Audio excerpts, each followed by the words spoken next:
What's up, Stokers of Stoke Nation? This is Chad Kroger coming in with the Going Deep with Chad and JT podcast. Oh, fuck. What am I doing? Guys, before we begin this, start the ads right here. Guys, before we begin this podcast, I want to let you know that we are brought to you, of course, by Manscape. Manscape, thank you so much for keeping our trims peeled, for looking after our hogs, for making sure that our dinks are looking fresh and clean, because it's the holiday season and you don't know what to get as a gift or stocking stuffer. Well, today's sponsor, Manscaped, has the tools to guarantee you win this year's stocking stuffer or white elephant competition. Manscaped is the leader in men's below-the-waist grooming, and they have served more than 4 million men worldwide. If my math is correct, that's almost 18 balls. No, 8 million balls.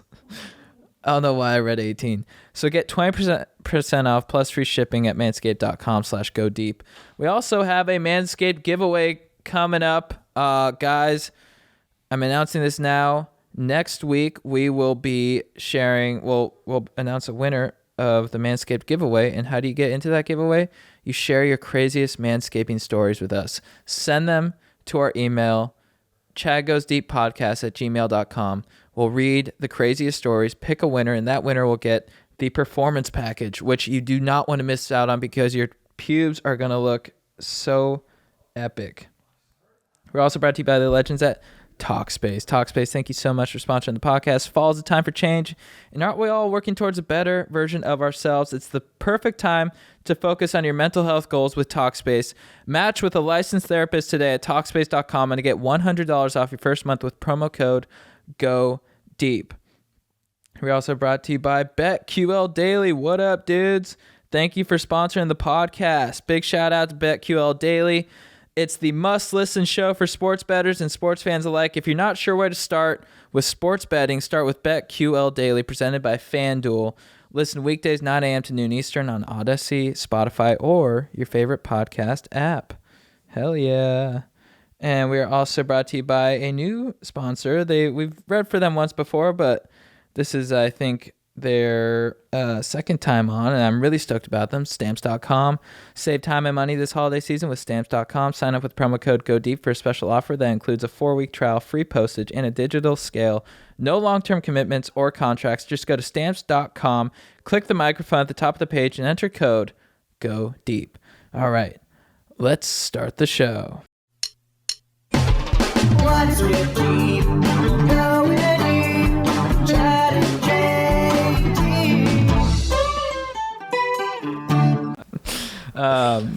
So Vegas. Yeah, I just when I party, I go, full throttle. And, That's probably good. Well, I went to sleep at like 5 in the morning. We partied with stay? at Resorts World. We did a thing with Zed at this I saw that club called Zook. Yeah. It was insane. And then it was kind of work. Yeah. But then we finished at like 2:30, and then we were all just at this club, and we're like, we should just party. And then we went ballistic. Yeah. And there was this one dude.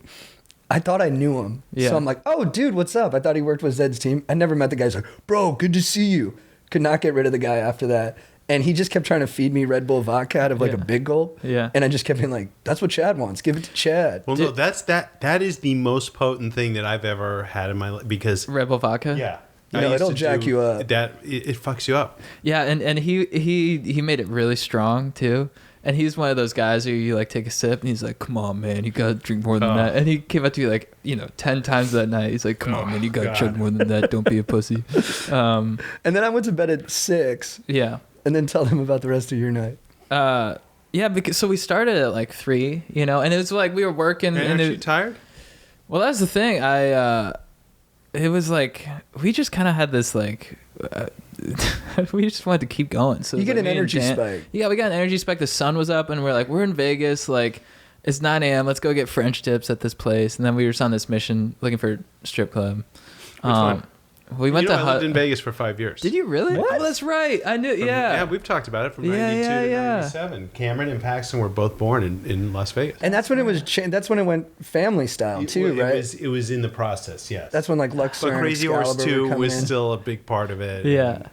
Yeah, But you guys- Emperor's Room. Yeah. We went to Hustle. I'm not a strip club guy at all, Right. but we I don't went like there. seeing other guys that horny. Yeah, and we were in like an Uber. I don't even know. It was just one of those drunken ideas, But we were just pounding drinks and got to like Hustler, and everyone's like, I don't want to pay $100 cover charge. $100 to get in? Apparently, That's what. I was asleep. That's what. But I everyone think that's was saying. ridiculous as well. We literally did not even leave the Uber.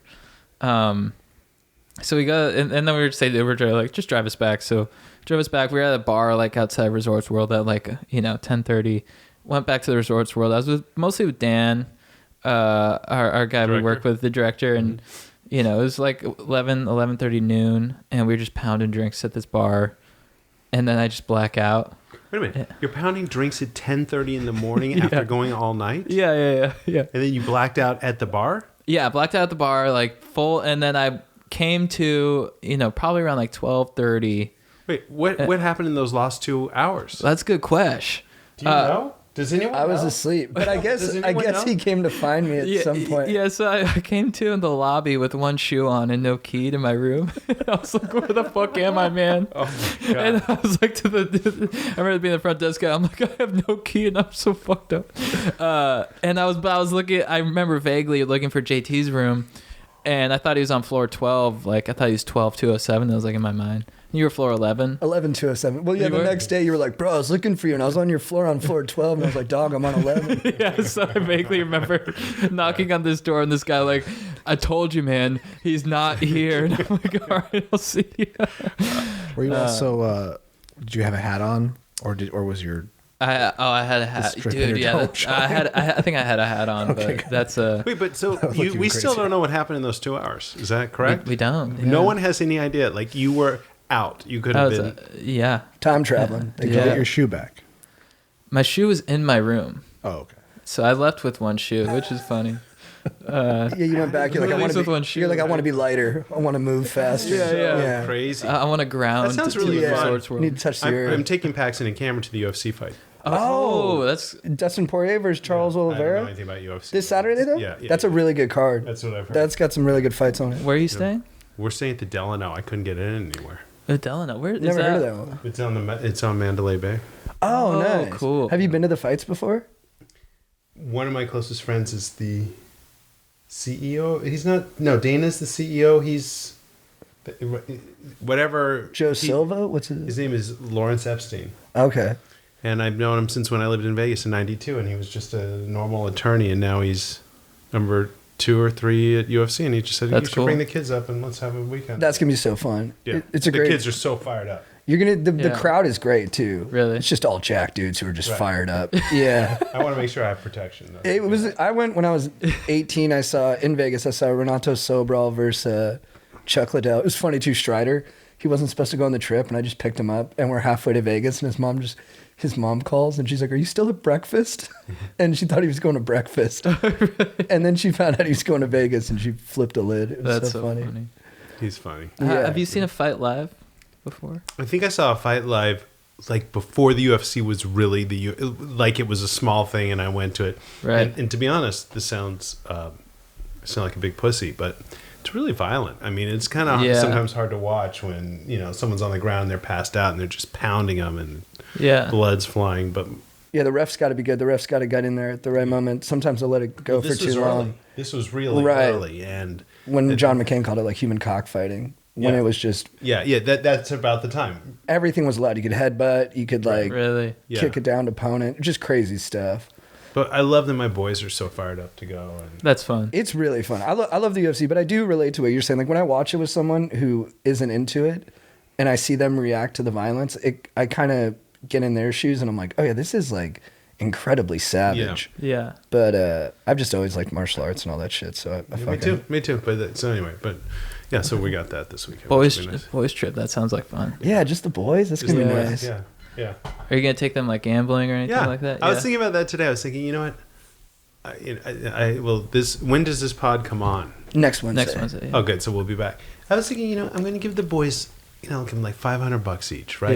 Yeah. And just, I want you guys to have a good, normally I'm like, I want you to $2 table. Yeah. Here's, $100, but I want them to have fun, so I'm going to try and show them the best time. I'm setting some other things up for them. And That's cool. we're going to have matzo brie at the El Cortez Hotel, which is an old hotel downtown. And Cool.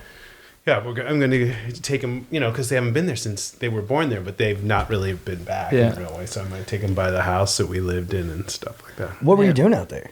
I was producing fake UFC programming. Oh, you've told me Wow. about this Yeah. before, right? And With one of the Sugar Ray guys who was Leonard. doing the stunt coordinating Yeah, that ended was- up becoming the John Wick director. Yeah. Chad Stileski was our stunt Wow. coordinator. He was our fight coordinator. Yeah. Was he a good I- guy? The best. I watched John Wick in my recovery from the blackout. And what is that? So like a couple That hours night. later? Yeah, Oh, that like night? 5 p.m. Yeah, but when did you? Can we go back to that for a second? Yeah. When did you actually go to sleep?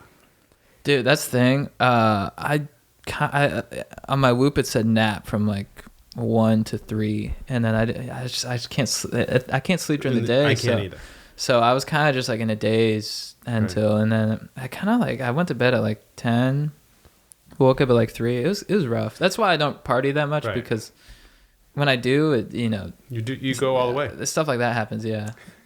Luckily though, I'm full of love when I'm Right. drunk. You know, I'm That's like a good. good time. You're and not I'm- angry. You didn't get no fight. You didn't end up in jail. No, I just tell everyone I love them, Right. which is like, you know, so I take solace in that. But, you know, I also, it takes me from such like, typically just very happy and motivated. And then Yeah. it just takes me all the way to the depths of like despair. I think I'm gonna get you a trophy that says worst hangovers in the world. Yeah, and yeah. number And one. you had that? Yeah. I mean, I was with JT. Did you boot?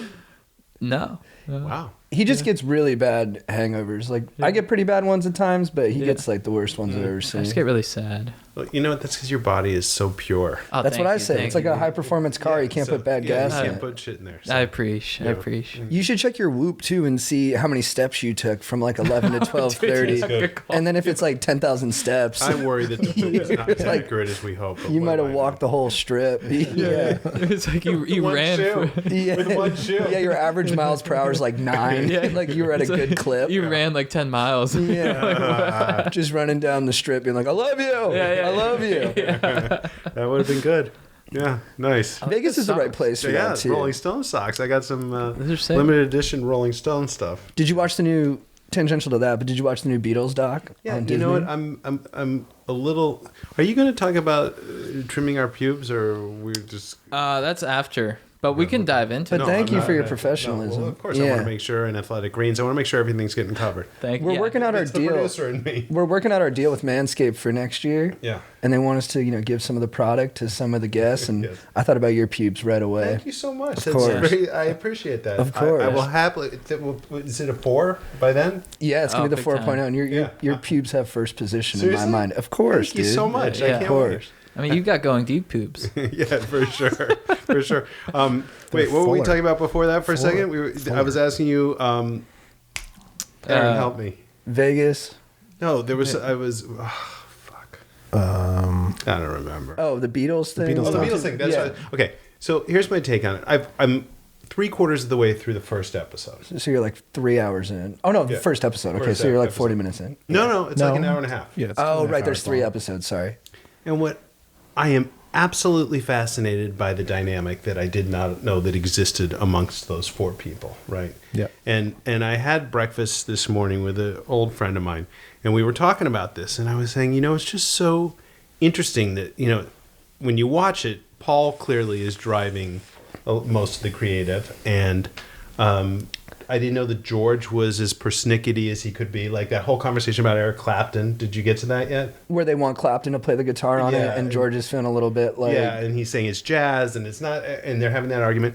And through it all, Ringo just kind of looks cute. Happy-go-lucky. Just happy-go-lucky. And so Just I said happy to to my be buddy, there. I said to my buddy, I said, but isn't that weird that Ringo doesn't weigh in? He goes, that's why the Beatles are the Beatles, because Ringo was the guy who was just happy to be there. The glue that's- guy. He's the glue guy. And he's the only one I think who doesn't really aspire to be a songwriter on That's it. right. Because it's like George pushing for more songwriting, Right. which he probably deserved. Because then his like solo album Fantastic. he's got like all-time songs on it. Yeah, for sure. And then Paul and John kind of don't really think of him Right. on their level. Right. But then Ringo just is like, you can think about me on any level. Right. I'm just happy to play the drums. Right, that's yeah. exactly right. Yeah. So like I like that part of it. The other, I'm a Beatles fan, but I don't know every song they've ever made. So for me, it becomes magical when I'm watching some of the songs that I've known my whole life come together and Come together. Come together. Thank you. Didn't And play I it. always, in my mind, I always figured because I'm not creative at all. So writing a song to me seemed like something that it takes years of trying to figure it out. And then they go home and come back and they'd have a song that has withstood the test of time for 55 years. It just comes out in a It just flood comes for out. them. It's so incredible to watch that creative process. It's don't you amazing. think? Totally. And he Fired said, me and up. Paul said it was way better when they like lived together. Right. And now it's like they're fractured. Because they only come together once in a while. So are all 3 episodes already uploaded on Disney Plus? Yeah, you can. Okay. I haven't finished it either, but I did watch a clip from later. I love the song "Don't Let Me Down," and I Yeah. love when Yeah. there's this moment where like, because from what I've heard, because I haven't finished it, it's like Paul seems to be the only one who's like really still desperate to keep it together and kind of Right. joyful about it. Right. And then when they're singing "Don't Let Me Down" and the cops come out on the roof, Paul looks at the cops and he turns back to the mic and he goes, "Woo!" Yeah. Like he's fired Yeah. up Right, that they're right. causing trouble and Right. that they're being mischievous as boys. Yeah. And that that is was- like the best moment. Yeah, and for him to be as like successful as he is Right. and like as intelligent as he is, and to just have that pure joy moment, I was like, it's really inspiring. But he's so inspiring. He loves it. He pushes it. Yeah. I mean, I just love it. So I love the dynamic of it. You know, another rock documentary that I just watched, I'm not totally done with it, is the Beastie Boy ones on Oh, that's cool. I haven't seen it, but So it sounds cool. Cool. what's that? What's the thrust of it? It's Mike D and Adam Horowitz. Ad Rock. They're on stage, and I don't know the theater, but it's a theater in New York, and they verbally, for 2.5 hours, give you the history of the Beastie Boys. And Spike Jonze directed it, and there's photographs behind him, and you see the first footage of them, and they take you through. So it's like a one-man show almost. It's a 2-man show. Right. Because they came in too as kind of like a novelty act. Like people were like, we'll just get these like Totally. corny white guys to do rap. And then they actually became like That's right. pretty good artists. But it's or an incredible interesting artists. doc. I rather. mean, I love Yeah. music docs, but that one's a really. Did you see that one, Aaron? No. No, it's worth seeing. It's on Apple Plus. Yeah, It's yeah. pretty good. Well, I like check the it out. Eagles one because that's like a real workplace drama. You're like, dude, these guys hate each other. They hate each other. Like at one point, the bass, like Glenn Fry and Don Henley are kind of battling for leadership of the band, but they're both like, Glenn Fry seems like he takes care of like the logistic stuff. The bass is just tired of it. And Glenn Fry's kind of giving orders, and the bassist just pours a beer over his head and goes, Right. cool down. Then it cuts to a talking head. He was like, he was out of the band after that. Right. Yeah. I love that. That's a 3-hour one, right? Yeah, it's really good. Yeah, that's good too. But I think they call it part one, which is always kind of misleading. Yeah, that is. Did you watch the Metallica one? Uh-huh. I love was that That's one of my called? favorites. Some Some, Kind kind of of Monster. monster. Some kind of monster, yeah. That one's great.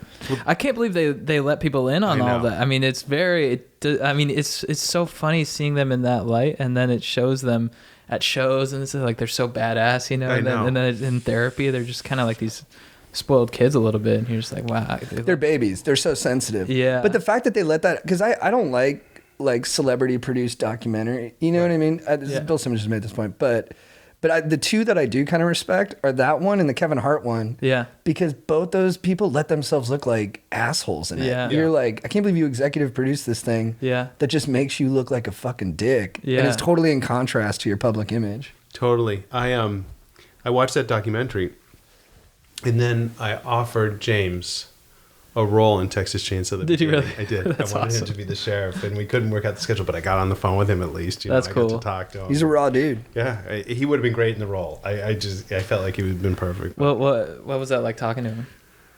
So shy and Right. like Yeah, he not comes- what you yeah. would think. Just Yeah. not at all what you would think. But I was so in my own head because I love Metallica. And, Yeah, you know. Metallica's sick. I want to see them live. Have you seen them live? I saw Metallica and Guns N' Roses together Oh, wow. at the Hollywood Bowl. That must have been a long time because they went on was. tour and then they blame Axl for a riot that broke out at one of their Montreal. shows. Because one of the dudes in Metallica is like, was it Hetfield? His like hand got blown off by pyro. No, he walked into a fireball. Basically. He walked into a Did that fireball. happen? Yeah, They yeah. came off stage. Then they were like, yo, Guns N' Roses, you guys got to do like a 3-hour show to pacify this crowd because they're not getting Metallica. And then I guess after one song, Axl was like, not feeling it, walked off stage. I might be exaggerating the timeline, but it's something in that wheelhouse. And then the crowd went nuts and they tore up the whole building and people might have got hurt and No, stuff but like that. that show, those two people together, was just unbelievable. Yeah. Unbelievable. Yeah, those are some great performers and some Yeah. loud music. Yeah, for sure. Who went in what order? Because You know, I now think that I'm they thinking about alternated. it, It was like the Laverne and Shirley billing, where it would Yeah. change. Right. because the one Metallica I by then saw- has like 5 albums out, and Guns Yeah, N' I Roses think- has 1. I think that Just the one I Appetite? saw, Metallica went first, Yeah, weird. and then Guns N' Roses. And the thing I always remember about the Guns N' Roses show at the end of it, Axel, this is right when wireless mics were becoming the thing.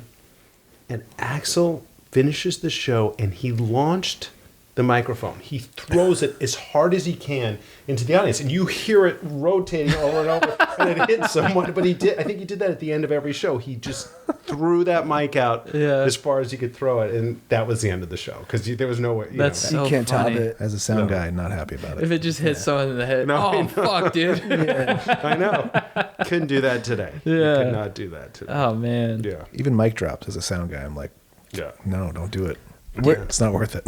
It's a $100 microphone. I haven't been to many great. I've been like, that's been on my mind is I need to go to more concerts because I've never Did been. you see the Rolling Stones here? No. Oh, dude. So good. Man. SoFi, right? Yeah. Wow. It was awesome. I loved it. I would System of a Down and Korn, I think, are playing together in February. I kind of want to see that. That'd We're be talking to sick. Janelle about that. But I don't know. Yeah, I want to see Metallica really bad. I think Metallica's number one on my list. Are they going to tour again? What? I have no idea what they are. Yeah. I know Dean Del Rey's opening for them in San Francisco. Oh, whoa, that's They're Is he doing really? a 40th anniversary He's a tour. comic who used to be a roadie, so he's kind of like No, he used to be a musician. Oh, he's right, probably, Yeah, I don't know if he's opened for them before as a musician. he's got a good voice. I've seen him singing on like You Bill have to Burr's see clips. them. The energy of that concert. I mean, you watch Lars and you just cannot believe what he eats for any meal to have the energy to do what Right. he does Good, back yeah. there. It's just insane. It's just, and they all are. I mean, it's Yeah. a great show. You got to see. Drummers are always a little cut. Their arms are always a little shredded. I from all know. that I have all no that idea how they whopping. do it. I have no idea how Don Henley plays the drums and sings. incredible with that voice too. Right. How I do mean, you he's do got that? the most beautiful voice It's ever. crazy. But you have to see that show. I will. Yeah. If not, I will take you to that show. I'll figure out how to get tickets. We will go see that show. We have to see. I want to yeah. see that show. Me too, yeah. I'm way down. Fired up. But I wish you would have seen the Stones. It was so good. Yeah. So who's playing drums now? Or did you see it with Watts before he No. passed? I saw it just recently. after Here's he the thing: passed. where I was sitting, I couldn't see. Where I was sitting, I was on the side, so I couldn't see it. And he didn't really introduce the band in a Right. way. So I don't know who that was. I like the move where they get the son. You know, like I think Yeah. Bonham's kid plays sure. drums and Zeppelin now, and then Clarence, Clarence's nephew. Clarence Clemens His nephew plays plays. the sax now. That's Keep it in cool. the family. I know, and and Glenn Fry's son, Deacon, I think is his name. I think it's Deacon Fry plays with the Eagles now. Now, this is what I wonder with that. Do they inherit the blood feud? Does Deacon hate Don Henley? I don't know if his name's Deacon. Are they? by the Are they? way. I hope I'm It's a not great screwing name. that No, up. that's your producer instinct to give him a badass name. Does he? I don't know. Does he stare daggers into Henley? Aaron's gonna check gonna my look it up. work and see if I'm right about The that. AC/DC has that too, where it's like a nephew is playing instead of Malcolm. No, but Clarence Clemens' nephew. I think it's his nephew. I don't think it's his son. I think it's his nephew. His nephew? So badass. He can on rip that it. horn. Really? He's on God, Jungle yeah. Land. He That's can cool. handle it. God. He's got the lung capacity. yes, Good, yes, dude. Good. yes. Don't blow it. I saw Bruce, and he was, as advertised, just put on the most spectacular It's just show. incredible. He wears you out. He does. He gives a working man's show for a working man audience. Not in L.A., but No, when but he's- you can when he's see in him on Jersey. Broadway too. It's a totally different thing and magical in its own way. Yeah, he's That's the cool. best. I want to ask you, Fuller. sir, It is Deacon Fry. Oh shit! Deacon Fry is his name? That is so good. That's one of the coolest names. I think that guy's like the number 2 to Mark Wahlberg in an action movie. Vince Gill also in the band. Nice. What in top 10 box office? Where's A Quiet Place? Are you guys? I don't know. We did 300 worldwide Nice. in the pandemic. What was it's there still an fine. estimated? Well, listen. When the movie was originally supposed to come out, which was March 8th, Yeah. the pandemic really started on the 13th. The estimates had us opening to $75 to $80 million, which would have been the biggest opening I've ever been a part of. And then they pulled it, and I think that at the end of the day, the opening weekend, it was a 4-day weekend, so it was like $50 million, which no one could believe. And frankly, when they gave us the date, many people called me and said, "You guys are crazy because we're in the middle of a pandemic," and it just felt like the stars aligned, and there was this 6 to 7 week period where I don't know if people remember in the summer where it felt like things were opening up. We were past it. Yeah, we were past it. That was and a that's great. when the movie That was a opened. great stretch of time. So it was like so great that Yeah. that happened, but still, only. Even when people were going to see it, it was only 70% of the theaters were open. 60 to 70% of the theaters were open. Right. But total success. Yeah. Because when we had you on here last time, I think it was right before that came out. It's the day before. or And something. you were nervous. I You know, it was was fun to watch you, Thank you. be nervous. And then got to talk to you throughout the course of the weekend when it was clear it was It's crazy. going to be a success, both critically and financially. It's nice. Yeah. It's really nice. I mean that it's kind of like, for me, I've made a lot of different movies, and that just seems to be like the magical one. It's just things added up well and came out well, and I'm proud of it, and the critics liked it. And How do you deal with the, you probably have that, probably about a month and a half of that, sort of busy with that, and then how do you deal with the time after that? Like, so I was sort of wondering about like the in between time. Are you able to fill that, or are you just kind of like, because in my brief experience, short experience in entertainment so far, it's sort of like you're doing something and you're like busy and you're sort of like, okay, this is everything, and then when that sort of slows down a little bit, that's when my mind just starts spinning. I'm like, what do I do next? Like, what do I do? super frustrating. Yeah. Super frustrating, because not only did the movie came out, but in some ways, at least to me, it felt like the movie business had shut down. So there was really Right. nothing to do. We didn't really have an opportunity to capitalize on anything then, and it sucked. And Yeah. and I still feel like it's challenging now, in a different way, to get things moving forward and going. And the things that I'm getting traction on are things that are all IP based, or either our own or someone else's. Mm-hmm. And it's hard to get original movies made right now for me. So Right. for Maybe not. IP based, it means you're like rebooting a movie or you're doing a book and turning it into a film. Yes. Okay. So the things that I'm having traction on at the studios now, one of them is, I don't even know if I'm allowed to say what it is, so I'll just give you a hint. But it's a prequel to, a classic horror film. We're going to do a prequel to that film, and the studio's fired up about that. And we're in the midst of closing a deal with a great actress to do it, and they're pushing us. But that's a movie, the movie that everyone knows, the studio owns, and so they're fired up on that. Now, why does that fire them up so much? Because you've mentioned to me which movie it was, and it's a great film, but it's older. Really old. And I don't feel like the main demo for who's going to go see the new one is going to be people who are even aware of the original, right? You're probably right about that, but just name value alone kind of Builds gets in an you- audience. Yeah, for it. and it clears the clutter a little bit. People And know so- what they're getting when they exactly. go in. So Mm-hmm. so there's that, and then although no one has said to me this, there'll probably be another Purge movie, I imagine. Yeah. And so there's traction on that, and then Jack Ryan keeps going, and so those things, but original ideas are super, super challenging right now. And I think part of the problem is that there is so much out there that it is hard to say to people, hey, check out this new thing, when there's so much other stuff there, and you don't have to leave your house to check it out. So if you're looking through Netflix and you say, oh, well, I saw a version of that movie, or I saw the original, I'll check out this. That's easier, and it's a safer bet for the studios than a brand new idea.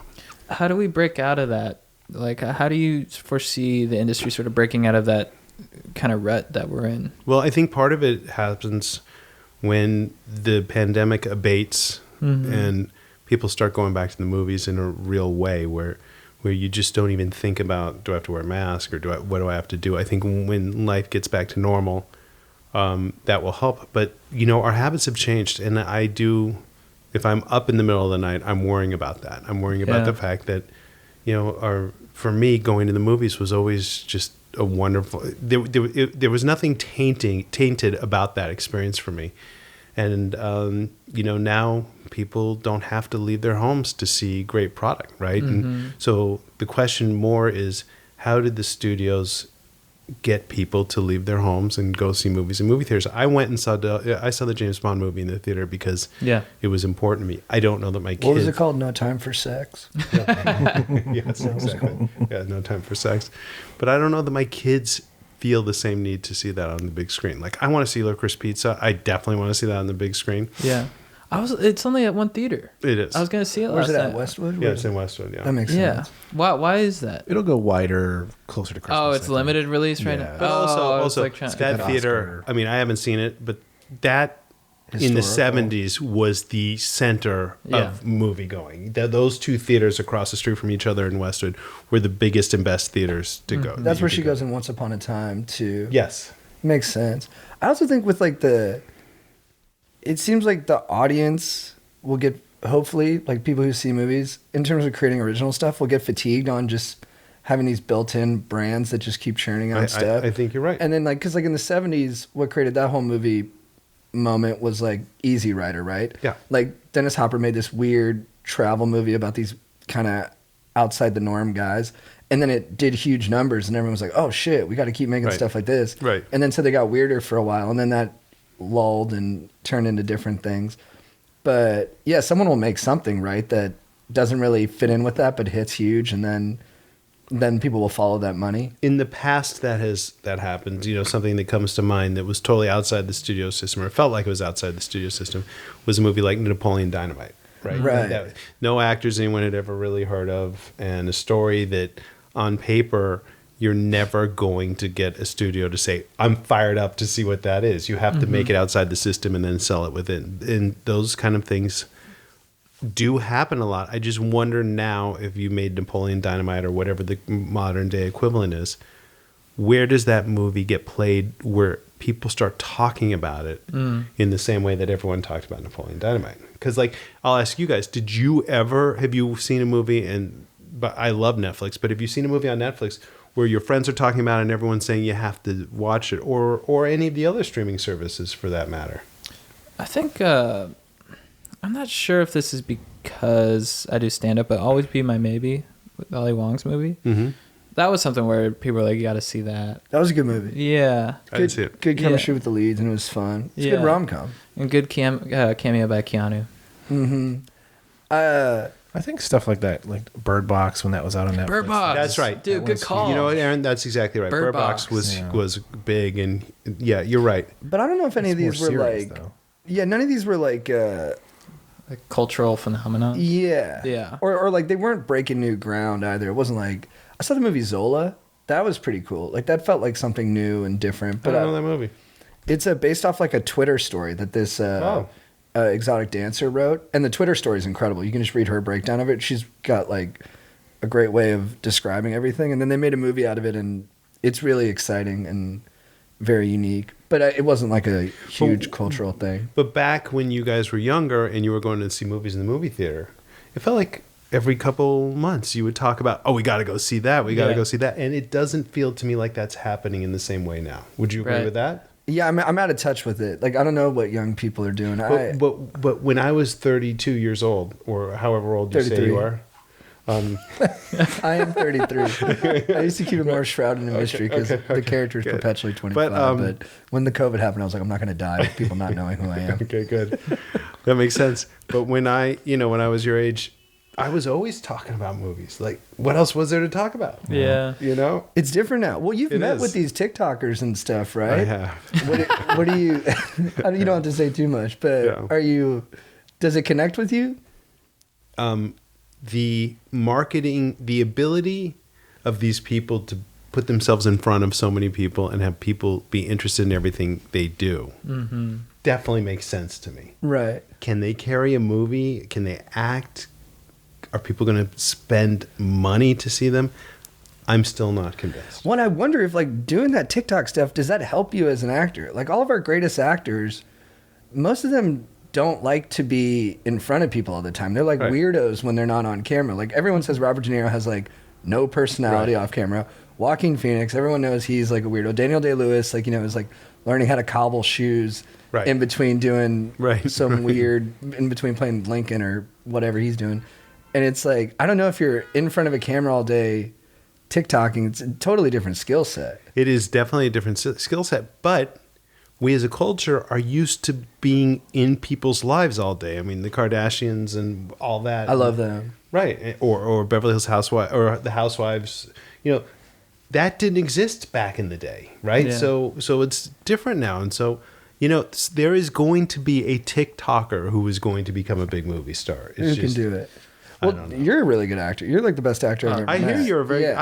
I hear you are a very good actor. I did hear that. I tried. Yeah. Thank you. Yeah. Yeah. From JT. No, I heard really? it, but I know really? you did a job, and somehow it could have been Really? through your agency, or someone mentioned to me that you did wow. a good job on that Thank show. Are we talking about the show? Have we talked about what the show is? I don't know. No, we haven't mentioned the name. yeah, I don't Okay, know. good. We're always pretty- okay. Yeah, I Yeah. don't know if I can talk about it. But Okay, fine. thank you. I heard that. I heard that. We're a PR team's dream. We never slip on that stuff. Yeah. But I don't think anyone would call you guys TikTokers, or do you know what no, I'm saying? I think we've separated ourselves. Yeah. I think even YouTube. People call us YouTube guys, but I think we're kind of. That's just me being kind of like. No. But we you separate are. ourselves from the pack.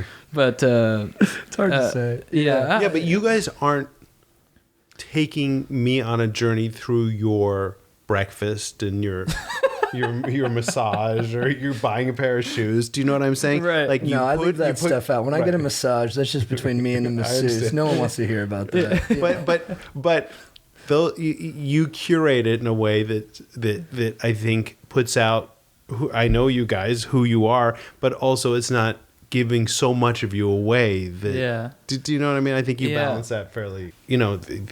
The mystique of a movie star certainly has been ripped away by social media. Well, like Will Smith is like, you can tell he's really in my Don't do this to me, dude.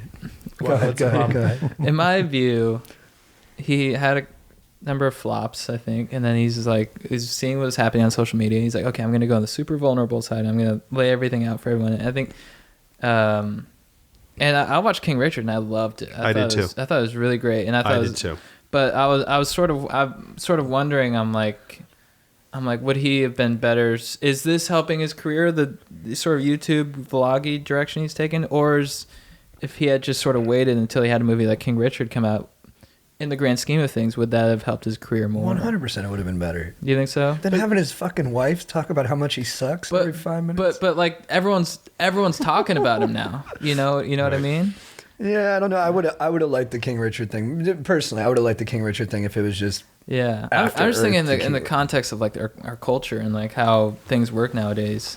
Even though I can't stand the whole like, I like the mystique of like the '80s of like, this guy's cool and Right. he has an aura, and that's the only time I see him is when he has an aura. But that's Yeah. right, and that's the way it always was. It's different Yeah. now. But by the way, going back to something else we were saying, King Richard is a fantastic movie. It's so good. and it delivers on so many levels. To me, it's fun, and you're learning something, and you cry at the end, and all that. I was cheering for the whole sure. time. Yeah, But I don't hear people talking about that. right. And why is that? Why? Right. That's a good point. I wish I could figure that out. I think we're in a different place right now where like reality, like I do think like, and I love movies more than anything, but I think 1,000 years from now, when people are studying the art of today, and I'm really just talking shit, but I do think like Keeping Up with the Kardashians is going to be more significant than King Richard.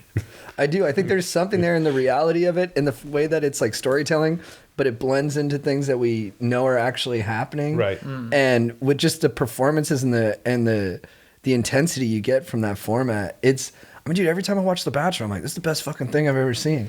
Like on the new season, dude, there's a moment he's talking to two of the girls and he goes, I have to be honest with you. I've been intimate with both of you. And the girls start crying and losing their shit. I was like, this is amazing. How did I stop watching The Bachelor? Like, how did I fall out of that? Because I used to love that show. Well, yeah, and everything runs its course, but it's incredible. Like every Yeah. time I'm like, what a ride. And then I don't know, there's just something about having real people in it that I think, to your point about Will Smith, maybe you do need that reality component. I don't know. I might be old fashioned. I would prefer it the other way, where you don't know much about the people and they come to the role and you accept them in that role. Yeah, I'm talking Yeah. about both sides of my mouth. Yeah, I Yeah. think, because I prefer that for my film too, but then I do think there's something about, I think if you need my advice, guys. Tom Cruise has been able to maintain that thing and still stay relevant. Yes. And I don't know what he's doing, but I think there's a reality component to him though, because you know he's really doing those stunts. right. Oh, right. So yeah, when we that's a Which good is point. super cool that he Yeah, does. I Because mean, you're there's- seeing promo for the new movie, and they're talking about how he's going to be like hanging on the wing of a plane that's in like a negative dive, and like a dive, and you're Yeah. like, holy shit. So when you watch Yeah. his movies, you're like, there's this aspect of it where you're like, that fucker was really doing this shit. Right. And that's why just keep on this same theme, like Mr. and Mrs. Smith. My favorite part about that movie is like every time I watch them, I'm like, y'all are fucking when the cameras are off. Right.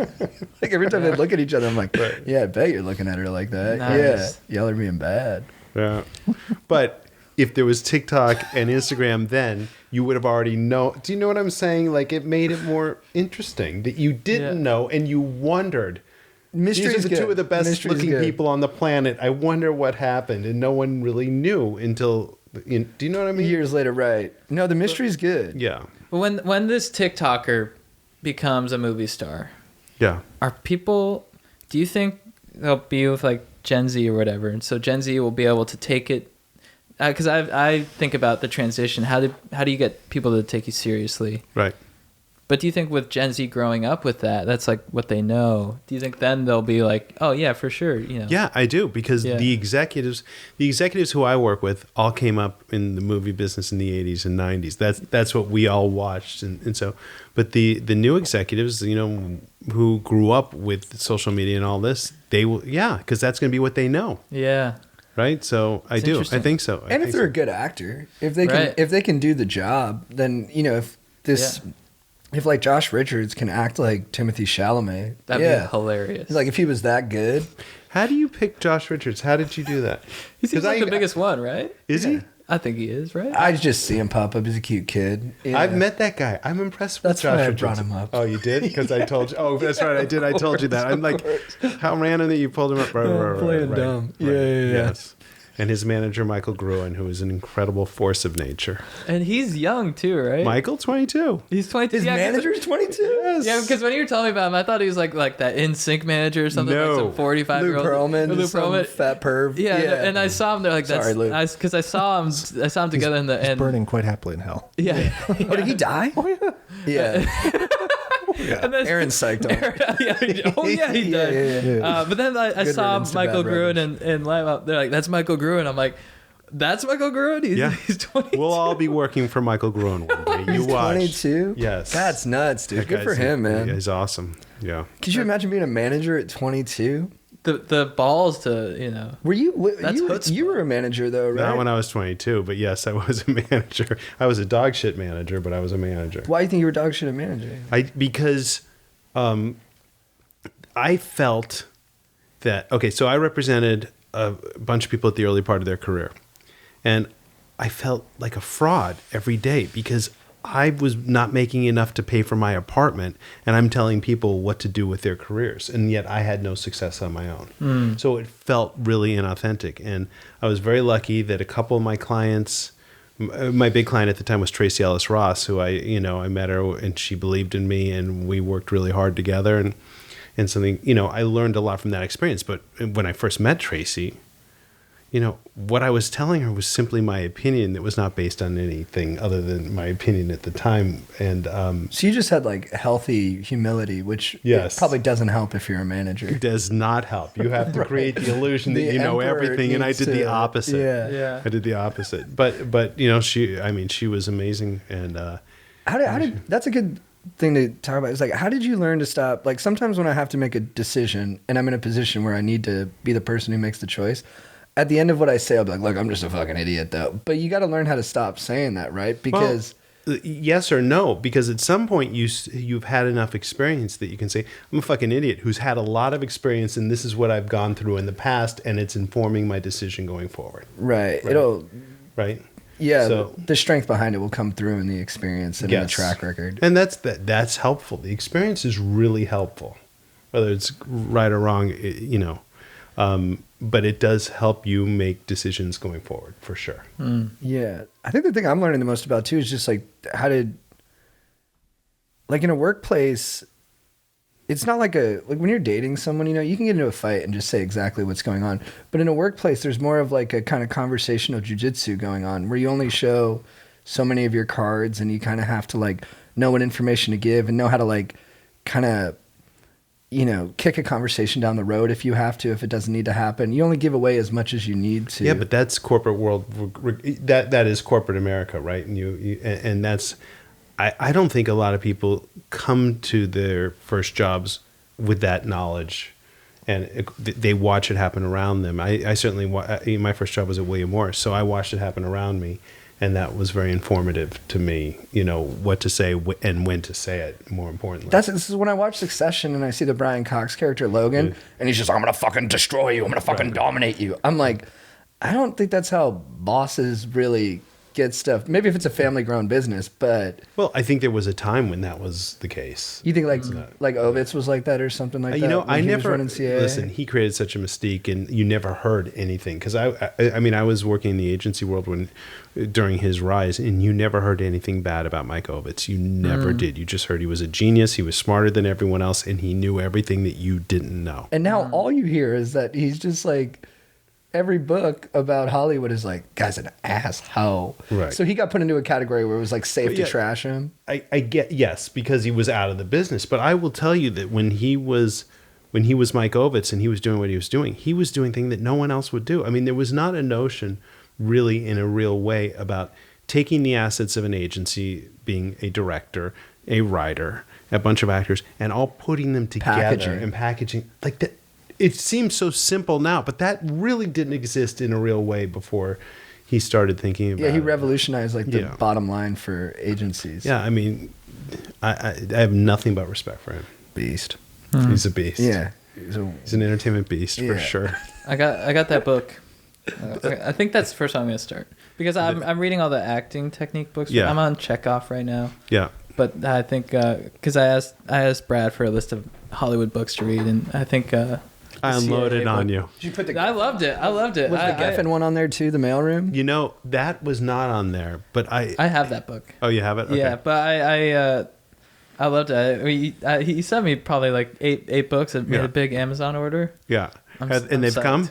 They've come, yeah. Yeah, you'll love them all. I mean, Yeah. it's great to read about these things. It's like that Beatles thing where you read how this sausage is made. It's really interesting. That's my favorite too, because I a lot of times I'll try to read books that are sort of not related to what I'm doing, and I just can't get into it. I like stuff where I can. It's like somewhat applicable to my life.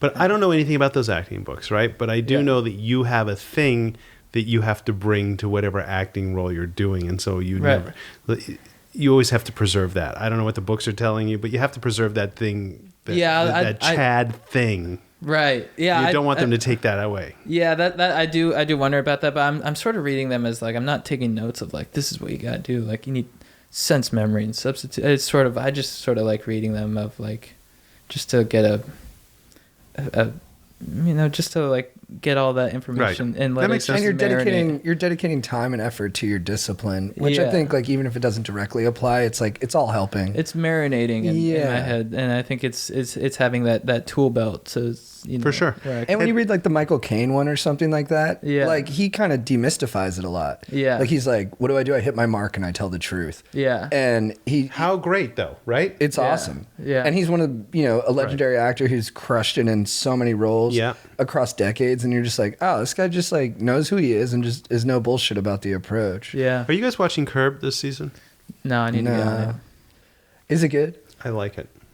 Well, you see early cuts of it, yeah, right? But beyond that, when you talk about yes, I do. But when you talk about like natural, like what I'm saying to the you, Larry Chad, Davidness of the it. Larry David, like if he went to acting school and it would have taken away the Larry Davidness of Larry David. Yeah. Show wouldn't work, right? Yeah. And then Vince Vaughn is in the show, and he brings a Vince Vaughn-ness that you've seen before, but you haven't seen in a little while. That's really kind of refreshing.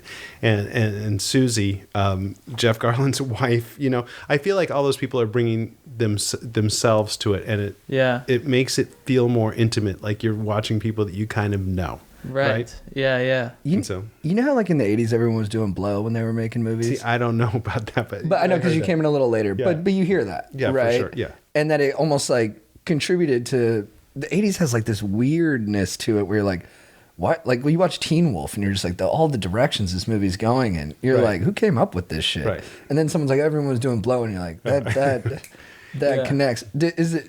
Are we losing magic from that, or enough people still fucked up? Here's the thing. First of all, just so you know, I've never done blow, so I wouldn't know. No, I know you. You're a very healthy guy. But Yeah. I'm just saying, I wouldn't, like you saying that it goes off in different directions. I would just look at that and say director was off or just not. Like I couldn't. Right, they were attribute just trying to make it work. Right. Right. But do you think we'll lose something if everyone has to be too good of a citizen?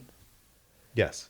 You think so? Right. Yes, but that's where what you talked about with Easy Rider comes into play, because if everyone's being such a good citizen and then someone makes a movie outside the system and it comes in, that's where there's room for that. That's why I'm excited for this new Sean Baker movie, Red Rocket, with Simon Rex. Right, I it's wanna see that too. It's about a piece of shit. It's got the reality component that I like, and it doesn't seem like it's like cowtailing to any kind of present day morality. Right, but so if someone took that movie, which would never happen, you take it to a studio and say, I want Simon Rex to star it. That's Simon Rex, yeah.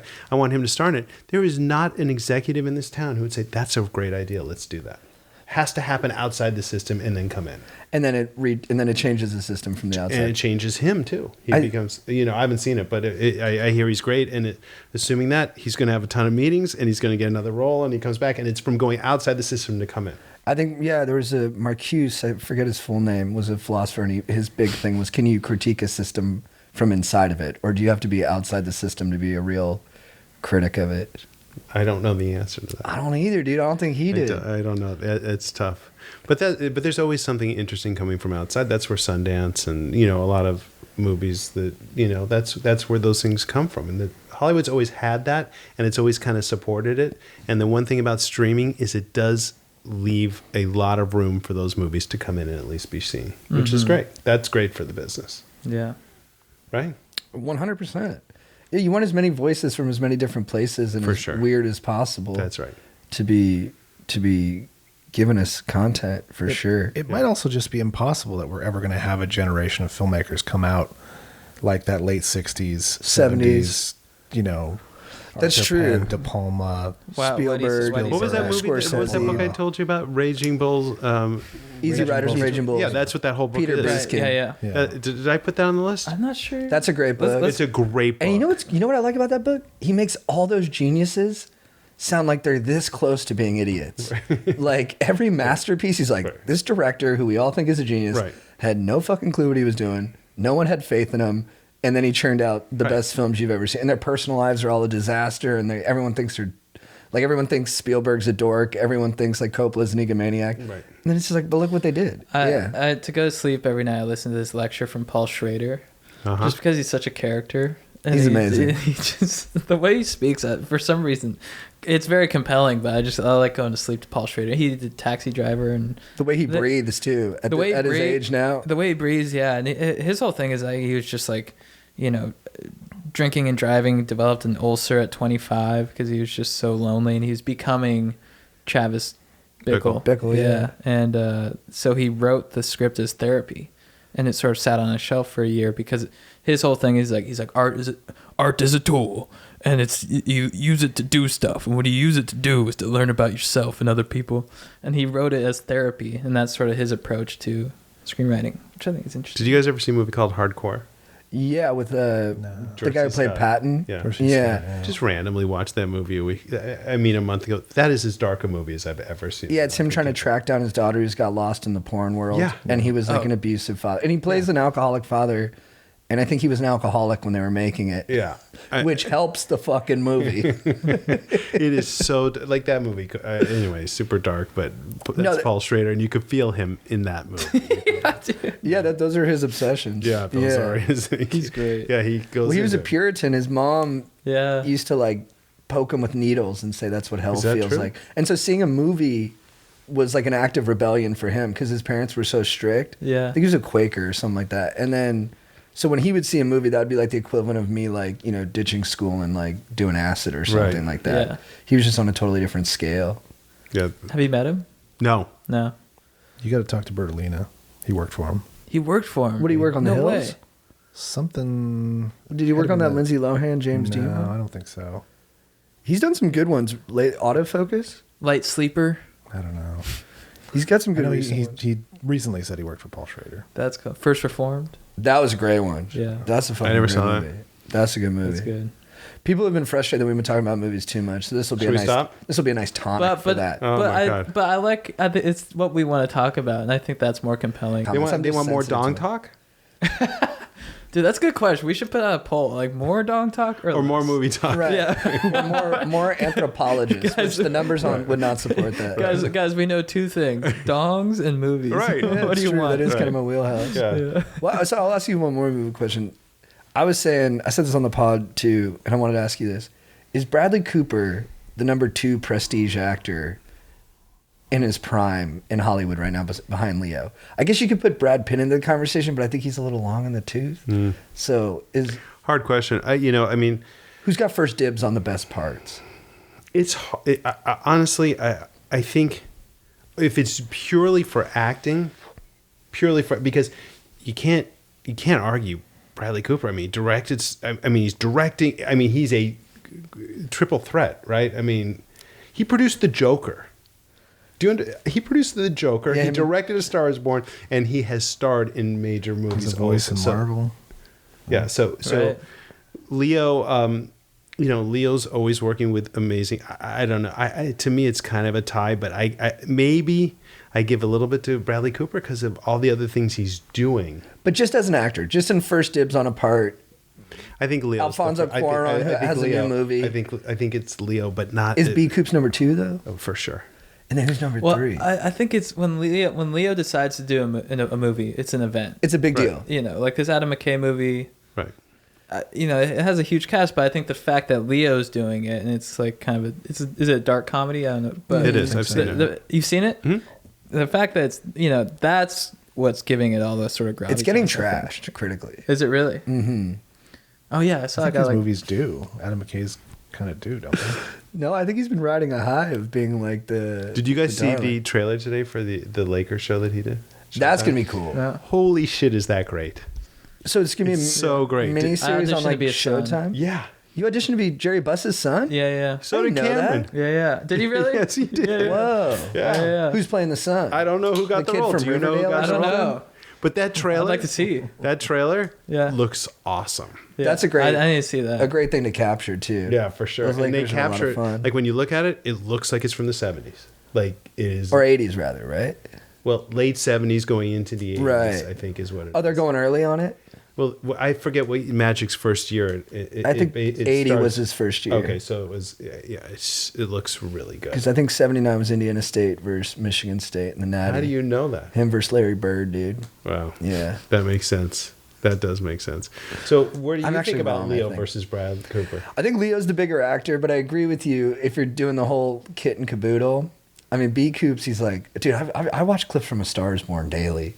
Like, I think it is So a true good. masterpiece. I agree. And I love watching him in the director's chair. Like when Lady Gaga's singing, then she looks to him for validation. And That touches is her and he such goes, a great moment, isn't it? Great job. Great job. And she just loves it. I'm like, Right. yeah. But the way he's looking at her down over his glasses, I mean, it's so great that was captured, right? Yeah, amazing. And I love that about directors because I think all Wait, directors. and is that Andrew Dice Clay sitting next to her? Oh, maybe. I think it's Andrew Dice Clay. That's sitting next a to her. weird murderer's I want you row. to check it out and make sure if I'm right or wrong about that. I do find with directors and like when I've directed little things and when I've worked as a PA and watched directors, they get a real satisfaction from controlling people. And I don't think it's coming from a bad place, but it's like they get to like maybe it's a life thing. Like we don't get to do this in life, but in this little slice of it, Right. I get to move all the pieces. But think of the stress that comes with that as well. Oh yeah, heavy as the head that wears a crown for Yeah, sure. For sure. For sure. But I've seen the joy on someone's face when they're just telling, especially if it's a director. And like most directors probably grew up striking out, right? You know what I mean? Yes, but my closest relationship that's a director, he never had that happen. You know, yeah. that's probably true. He did. what a He guy. always killed it. But I've seen That's why he lives in Miami. I've seen Jeez. directors when they get to tell like a pretty gal what to do on camera, Yeah. and then she does it. They get this look on their face. Of course. Right, Of right. course. It's understandable. Where do you But it's- fall on the but it's Bradley gross. Cooper It's gross to Leo see. thing? I think acting wise, Leo. I think kind of no question. Acting wise, but yeah, Bradley. I mean, he's one of my favorite guys in Hollywood. Yeah. I respect him a ton, but he is a triple threat, but I sort of wonder if he does have that sort of The heavyweight charisma. Yeah, that gravitas or like that sort of mystique around him, where it's like it's a Bradley Cooper thing. You know, I don't know if he's reached that level of like, you know, when Martin Scorsese does something or whatever, Right. where it's like this is Martin Scorsese's next movie. It's like I've never really heard people say this is Bradley Cooper's. So you would next still put thing. Brad Pitt then at the number 2 Oh yeah, behind Leo? I love them all, but No, they're all amazing. But yeah. I think Brad Pitt for sure, yeah. But then again, you know, it's yeah, I think so. Yeah, I don't know. It's hard to say. I love Brad Pitt. Inglourious Bastards is one of my top 5. He's so incredible. great. Incredible. Seems like a cool dude too. And it's so cool in Once Upon a Time in Hollywood. I mean, Yeah. so cool. So The cool. epitome of cool, yeah. yeah. So Should we do questions now? is that where we are? I think so. Okay. Yeah, we cruised through that. Guys, I'm interrupting this podcast to let you know once again that we are brought to you by Manscaped. Manscaped, thank you so much for keeping your trims peeled, for looking after your hogs, for making sure that your dinks are looking fresh and clean, because we've got Manscape Giveaway happening this month. Christmas time, baby. It's time to stock those stuffings with Manscaped. Send in your best manscaping stories today. Chad Goes Deep Podcast at gmail.com. We're going to read the craziest ones. We're going to pick our favorite. That winner is going to get a performance package. Your pubes are going to glisten in the sun with Apollo's blessing. Believe it. Ho, ho, ho, fellas. Naughty or nice, 'tis the season to perform. Manscaped's best-selling products is the Performance Package 4.0. And you get the lawnmower body trimmer, state-of-the-art pube shaver that doesn't nick your nuts. You also get the crop preserver ball deodorant. You want to make sure they smell clean. The weed whacker ear and nose hair trimmer. Dude, I get nose hairs coming in all the time, and now weed whack them with the weed whacker. They got they got body wash now, shampoo, condition. They have everything covered when it comes to hygiene. So you want to get on the Manscaped train now. Streamline those products. Get the performance package, and you're going to be set for the year. And people are going to be like, "What happened to you?" And you're going to be like, look them in the eye and say, "I'm Manscaped." With these vegan, cruelty-free, dye-free, sulfate-free, and paraben-free products. Go to manscaped.com/go deep for 20% off plus free shipping. That's 20% off and free shipping at manscaped.com/go deep. Be the ballsiest gift giver this year with Manscaped. All right, we're also brought to you by the legends at Talkspace. Talkspace, what up, dudes? Thank you for sponsoring the podcast. You guys are absolute legends. Guys, mental health is important. It's one of the things we cover on this show. We care about it a ton. It's really, you go to the gym to work on your body, but you also got to go to the gym for your dome. Because if you're stoked, we're stoked. And that's what we want for you. And that's where Talkspace comes in. Because going to therapy is, it's going to the gym for your mind. Everyone should do it. And Talkspace makes it easy, affordable. You get on Zooms. You can message them any time of the day. They're licensed and they're professional. And it's one of the cheaper options out there. So I highly recommend. You don't even have to get up from your place. You can just do it on Zoom. Fully private, fully secure. And you send messages 24/7. They've got encryption and added security features to keep your conversation fully protected. Whether you struggle with anxiety, depression, self-doubt, or anything else, Talkspace gives you the access to the help you need to move forward. Facing those obstacles is not easy, and you don't win a prize for doing it alone. Getting professional help isn't weird or weak. It is smart. Highly recommend. I do it. JT does it. Strider does it. Chris does it. Aaron does it. It's legit. Join Talkspace today and start moving forward with a single message. Just visit Talkspace.com and get $100 off your first month when you use promo code GODEEP at sign up.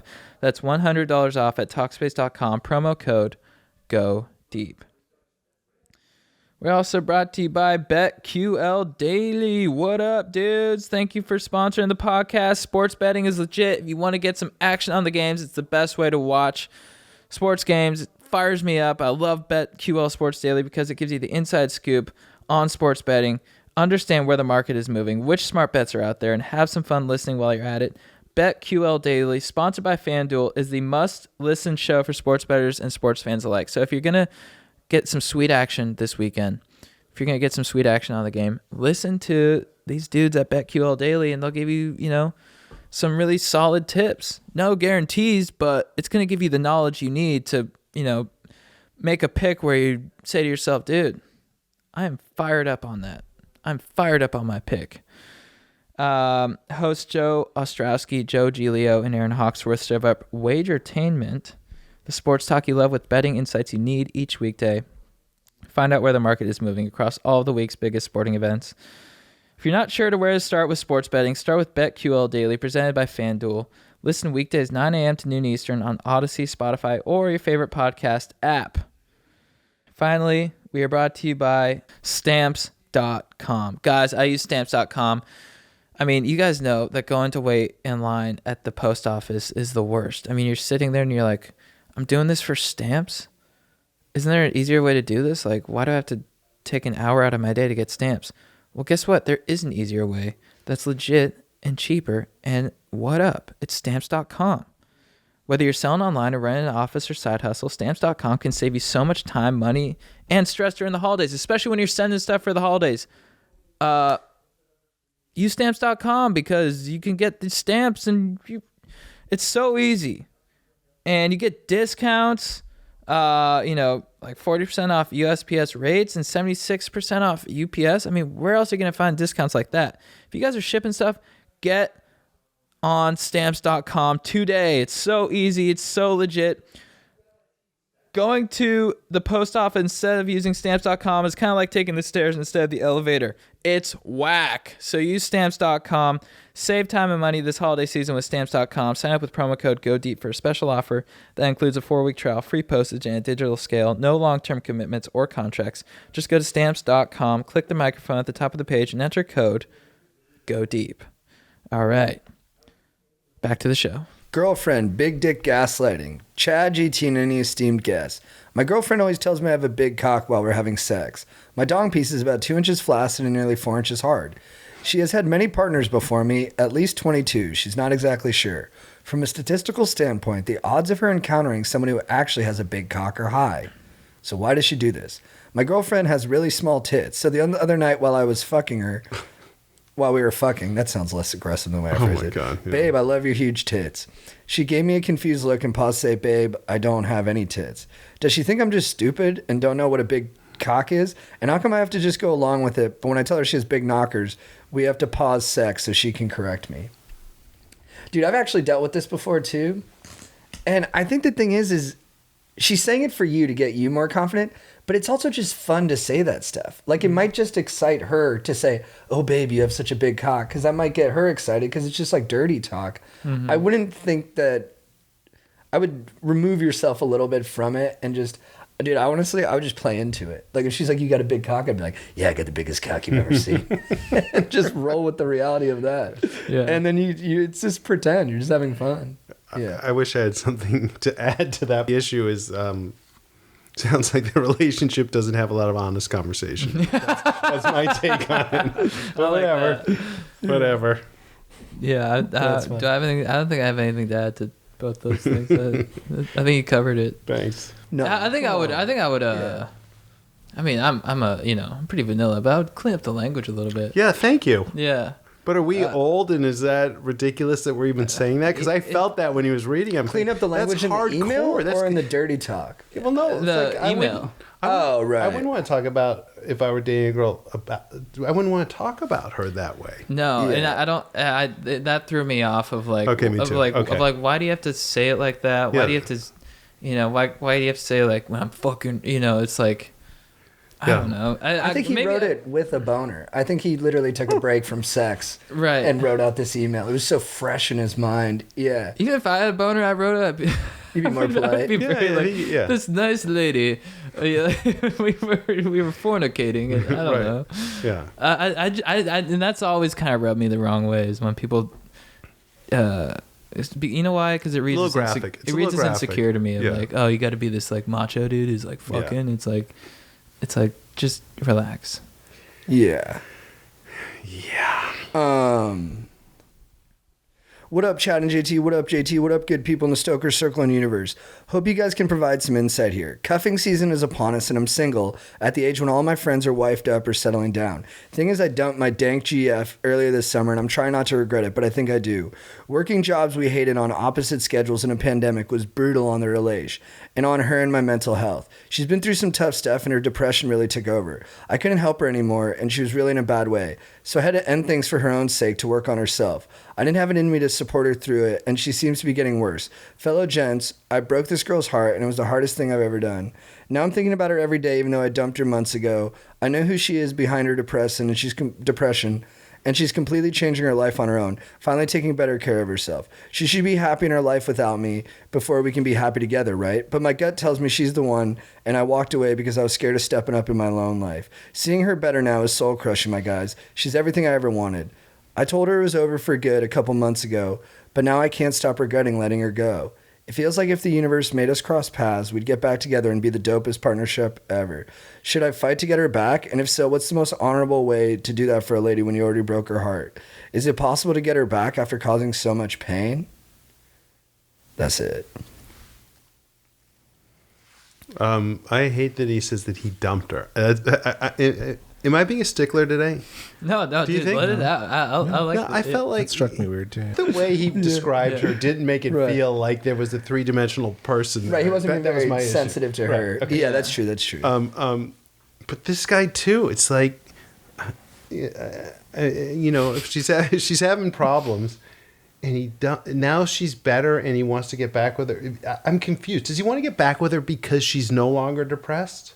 But maybe he was the cause of her depression in the first place, and without her, I agree. he's better off. That could be true. And he could be someone who triggers her into feeling that way. Exactly. And maybe all the progress would evaporate when they got back together. Because the old way of working would reemerge. is Right. what I say. You go back in, and then if she reverts back to the way that she was, then what do you do? I think that it was a moment in time. They had magic together, and now it's time to move on. So do you think when you break up, that's pretty much indicative that if you break up, it's 9 times out of 10 it's unwise to try and make it work, because if you guys both had it in you to break up, then that's indicative of the fact that it probably won't last. No, in this particular instance, it sounds like she's mentally better without him than with him. Right.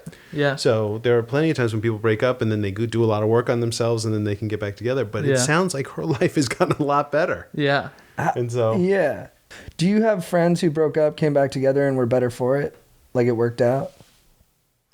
I have friends that have broken up and then come back together. And I don't know if it's better because none of us really do know if it's better. They just say they've They just say learned to it's better. tolerate it. But I do think that people who are together fall into the patterns that brings people together keep on happening unless there's a tremendous amount of work done to Right. break those patterns. And then like, it could be too, you get back together and then she's like, you ditched me when I was at my worst. right. Now you want me when I'm kicking Right. butt. And then she's got there's resentments that are going to That's be for in there. sure. Yeah. Yeah. What up, Chad and JT and the other savants of Stoke on the pod? I'm writing in today because my roommate is fucking creep. We were boys in college and moved to Washington together for work, and things are going fine except for this one thing. He is trying to bone his sister. Wait. He's trying to bone whose sister? He's trying to bone his own sister. That's a problem. Or at least it sounds like it. Every day they FaceTime, and as soon as it connects, the vibe changes. They both start baby talking each other, and he even runs through date ideas. To give you some context, they're twins, but I don't think this excuses the fact that I've seen him take his shirt off before answering. It's starting to freak me out. Is this some weird twin thing that I don't know about? Or should my boy move to Alabama? Either way, it makes me sick to listen to them get all hot and bothered on the phone. Any advice? Yeah, I'd bone his sister and see how he responds.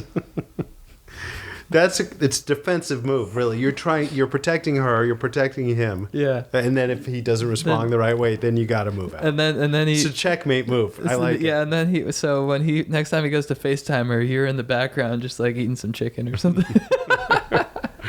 Yeah, these are really interesting questions you get. I mean, Yeah, it's a wild one. I think have you had one that involves this situation before? no, this is the first one with this. We But had an ant situation. Yeah, I've known people who were like a little boundaryless with family members, and it was like confusing at times. But I think the thing is, there's like nothing to do. You know what I mean? Like you can't talk to them about it. People aren't gonna receive that information well. They're gonna get No. defensive, and Yeah. you can bust his balls about it if he's a good sport. You know what I mean? Which is kind of the best case scenario for But this. he's not. He doesn't sound like he's doing this concerned about his roommate. Right. I heard no concern about the twins. No, he's not worried about either of them, Right. like, and the morality of it, or Right. one of them taking advantage of the other one. He should Yeah. just move out. Move out, dude. move out. That sounds good. Yeah. But Bono, Why'd you try move boning out? The sister, man. Why'd you move out? My roommate was sleeping with his sister. Right. But I'd be like, but was he cool otherwise? I'd be like, look, was he clean? You're tolerant. Was he considerate about food and Yeah, stuff? right. Yeah. But I get it. That is weird. Do you know like any cousins who are married? No. I knew a Do you? cousin couple. Really? Mm-hmm. They're Where? happy. Where? So my friend who was a AAU basketball coach, a kid who played on his team, his parents were cousins. Oh, And they leaned into it. Their license plate said like first cousin married or something like that. Wow. hilarious. I forget what it was exactly. And they had a very happy relationship and 2 healthy kids. And everyone acted pretty normal. They didn't treat it like it was weird, so people didn't really treat them like they were weird. But yeah, it's unique. What's up, Going Deep? I started a new job where I'm the young guy. I'm having a hard time relating to the older guys. It's construction, and everyone I work with is a good dude, but they're all 10 plus years older than me, and it's hard to relate on anything besides women, which is typically rude, shitty conversation, or sports, which is just spouting off, did you see what happened last night? Once we get the juice flowing, I don't think it'll be an issue to shoot the shit. If you're in my shoes, how would you open a conversation on quiet time? Thanks, Cam. Some construction terms you guys might like. We need more material. That's great. That's good jargon. Thank you. Yeah. That's helpful. Talk about news events. That's age is not relevant to that. Things that are happening, but I don't know. People talk about what they did last night. I mean, what else do you talk about? And movies. Movies. And dong talk. Dude, yeah, talk about dong. I'm sure construction crew, they're going to love dong talk. Yeah, why not that? Yeah, and just talk about whatever you're passionate about. And if that's dong, go dong on him. Right, And you'll find a 100%. guy on there who's into dong too. Someone in there is going to be into what you're into. Yeah. I would look for things to like look for little details or something that someone says that piques your interest or something and be like, hey, I noticed you like Converse. I'm a fan too. Right. Let's dive into the history of those shoes. Well, I like that. Yeah, something like that. Yeah. But Brad, I had a question that I forgot because you've always sort of been like the Oh boy. you've had the knowledge to foresee, you're like when COVID first happened, you were like, you told me, in probably like February of that year, you're like this is going to be like bigger than 9/11, like the impact. And then when Delta came along, it was like, in June, you're like, people are starting to get COVID, like this is going to turn into something. What do you think about Omicron? I think it's a little bit overblown. Nice. I do. That's- I think You it's think a it's little bit lesser overblown. disease? I do. Yeah. I do. I think that there was a lot of fear. I was reading today that there are a lot more people in the hospitals in South Africa, but I've lived in South Africa. I did a show there, and the living conditions there are people are much more on top of each other than they are here. I mean, but I feel like that part's overblown. I don't think COVID's over by any stretch of the imagination. I think that these are going to be scarce. We're going to be going through more variants, but I don't think that this one is going to be worse than Delta. Yeah. Hell yeah. What do you think? I agree with you. What do you think? I agree. Yeah, I think it was a big scare at first, and then it seemed like the symptoms aren't as severe, and which is kind of like I hope we keep going in that direction of like where it's maybe more transmissible, but the symptoms aren't as bad. So it's just basically like getting a cold or something, and then I think hopefully the powers that be will be like, okay, now I think we can kind of resume, because it's like we have just another cold going around. I was working out with a buddy of mine the other day, and he said something to me that I keep thinking about, and he just said, if you don't turn on the news, and besides the fact that people are wearing masks, life isn't that different. Totally. Right? But you turn on the news and you're either scared that it's coming or that it. Yeah. Do you know what I mean? It's an interesting thing. I never thought about that because I'm turning on the news all the time. But if you didn't, we're all just wearing masks and going about our lives again. You know? Right? I know. Anyway, sorry, didn't mean to get sidetracked. Are we done with questions? We're done. Oh wow. Chad, What's my beef? who's your beef of the week? My beef of the week is my desire to black out. Some would say it's problematic. Right. Not your behavior, but Not my behavior. I just, when I start drinking, I just go full throttle, and I just like to redline it, and I do love that. I don't know. There's something about it's sort of like getting on like a roller coaster of like you're like, all right, it's like all right. Once you start, I've never been one to be able to have like 2 and just be like, this is nice. So like I just kind of, in my mind, it's like if we're gonna get drunk, let's get drunk and like but it gets in the way and it causes me to have to take these breaks, and then it just puts my head in the loop of like, do I just not drink at all? Do I just go for like 6 months? Every 6 months I like party or whatever, and it's just confusing. And then it just and then when I do drink that much, it just puts me in like a depression for like 2 or 3 days. I know I started with this being funny and this got kind of dark. Can you just have a drink or two? I mean, yeah, but I don't enjoy it. Okay. It's not like and I'm not someone who's sort of like, oh, I need to drink at the end of the day. I prefer just to not drink at all. I actually get more joy from that. But I think I do get in this sort of like, it's sort of when I want to celebrate something, right? Or it's like it's like we finished something, or there's just cause to celebrate. Then I really want to celebrate, but I don't really just because I know how it'll affect me the next day. I don't really like to have like 2 drinks because I'll feel it, and I like to sort of be running at sort of a I like to feel optimized, I guess, for lack of a better term. So Right. So what are you going to do about that? I don't know. At this moment, just not drink for a while again. I mean, I went for a year without being drunk until November, and I loved it. I like sobriety. It's like my favorite because I'm just tremendously happy, and I'm just always doing stuff that I want to do. But then again, this sort of like, I also like to go out and dance. And you do that better when you're drinking. Yeah. Yeah. So I don't know. But the good thing is that when I do drink, it's very loving behavior. So it's right. Not, You're not like an angry drunk. I'm an angry drunk. I'm not starting fights. I'm not sending, embarrassing texts as far as I know. Or lately. Yeah. So that's the good news, but it is kind of a do or die thing. It's a personal toll. It's not like there's like a ton of like externalities to it, but yeah. I just know you suffer. I suffer for a couple days after. Yeah.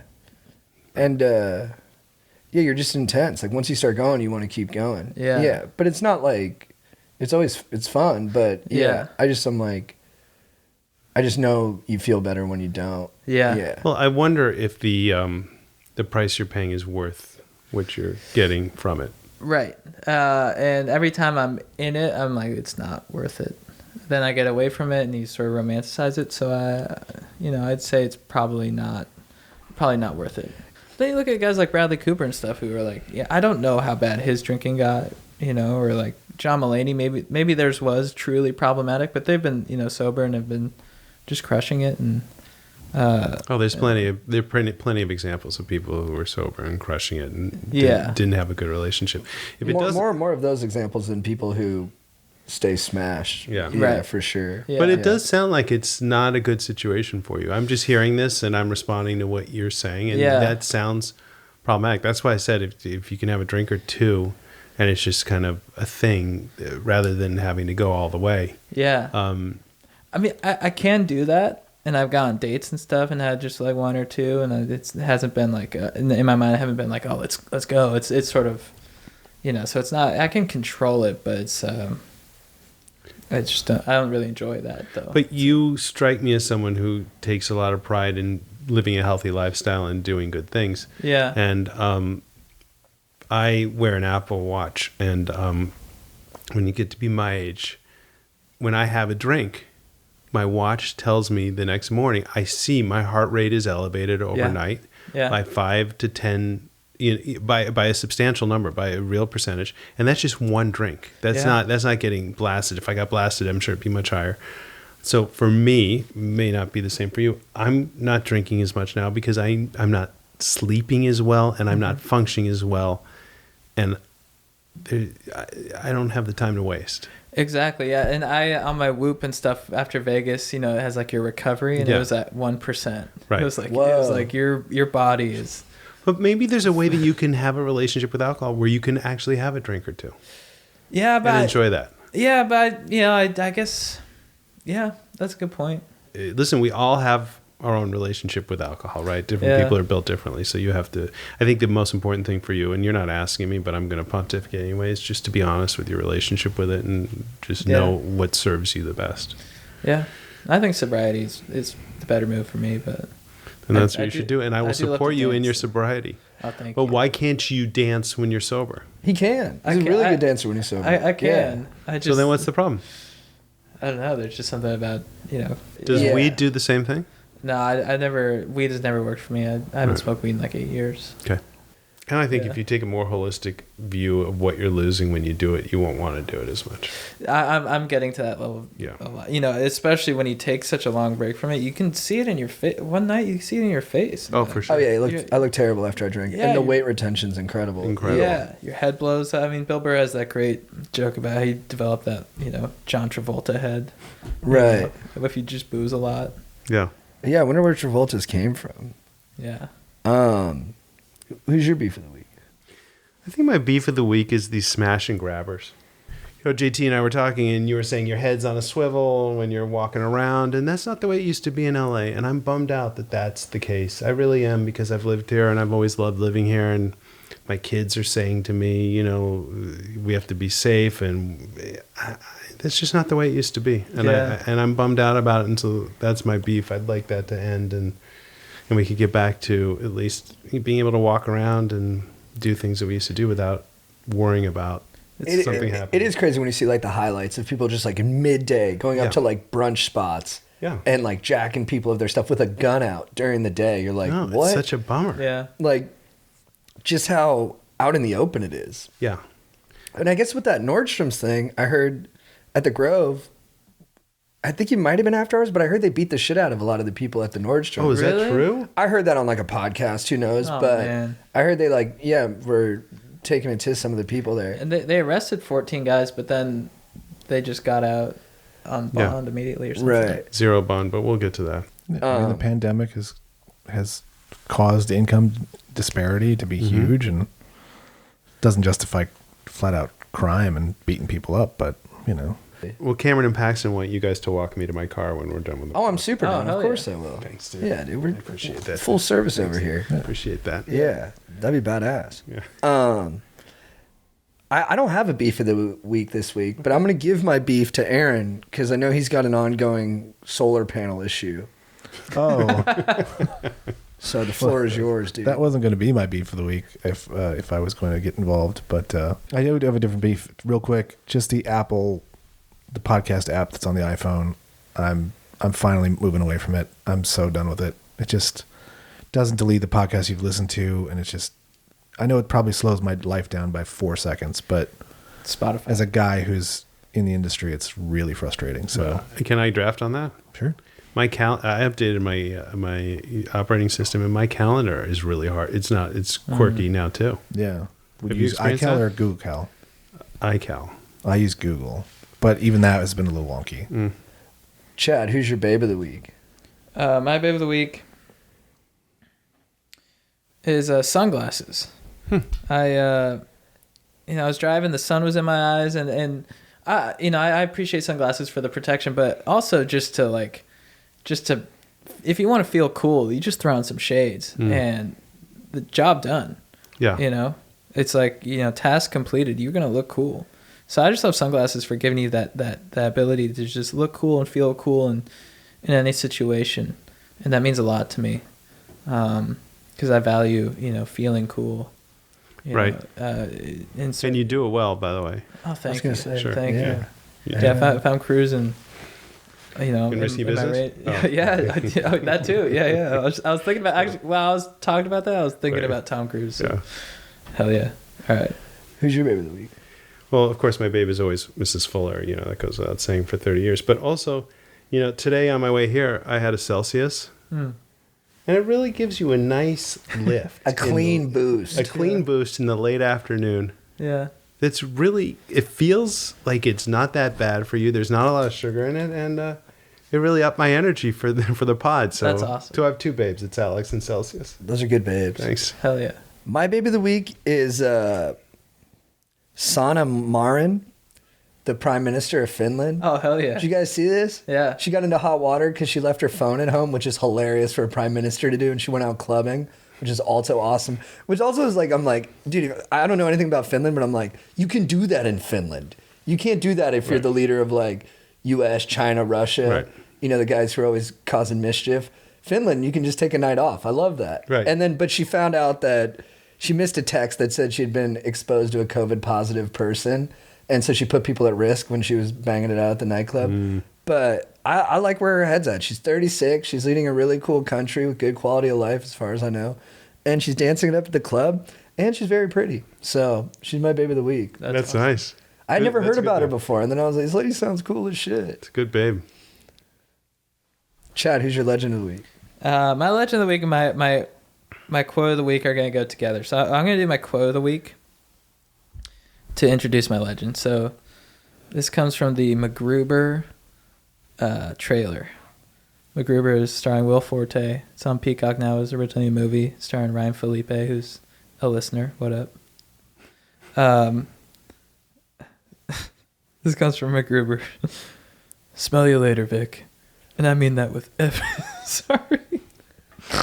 Take He's two. talking to who's Ryan Philippe? No, the female, his the love interest. Kristen Wiig? Kristen Wiig. He's talking to Kristen Wiig. He's like, "Smell you later, Vic," and I mean that with every fiber of my being. I will smell you later. And then there's the part where he's like, "Sounds like we need a little R&R." She's like, "Oh, I would love some rest and relaxation." He's like, "No, the other R&R, ramming and rimming."